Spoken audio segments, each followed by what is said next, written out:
Yra 2024 metų savaitė. Mūsų 9 susitikimas.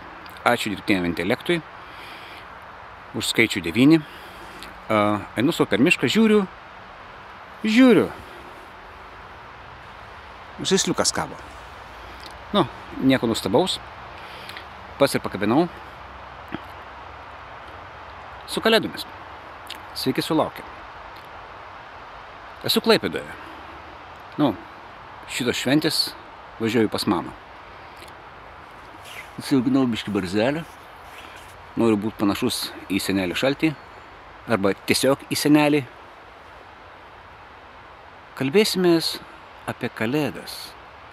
Bet, kadangi apie karą, tai apie karą. Klaipėdoje. Esu parkelėje, kur labai netoli, toj nueisiu. Yra karių kapinės vokiečių. 1 pasaulinio ir 2 pasaulinio. Tema kalėdos. Tuoj pratęsiu. Štai čia yra įėjimas į 1 pasaulinio karo vokiečių karių žuvusių čia kapinės. Dėl geografijos ir lokacijos. Štai ten yra Studlindas, prekybos centras, o ten toliau yra raudonos kareivinės, pro medžius nesimato. Užeinam į vidų. 14 metais įvyko nuostabus dalykas. Per kalėdas įvyko ugnies nutraukimas vakarų fronte. Ir tai nebuvo pavienis įvykis.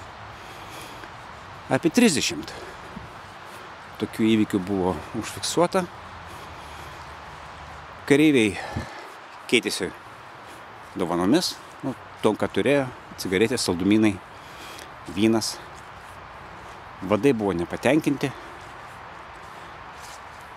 Per tą dieną, per kalėdas, 14 žuvo apie 80 žmonių. Tai reiškia, kad ugnies nutraukimas buvo ne visur.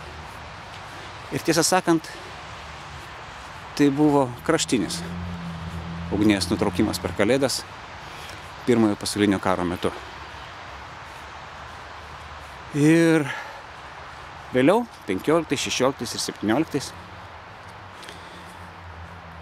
per kalėdas vadovybė užsakydavo fejerverkus. Tai daugiau artilerijos negu įprasta, tam, kad niekam nekiltų idėjos nueiti pažaisti futbolo ar bičiuliautis su priešu.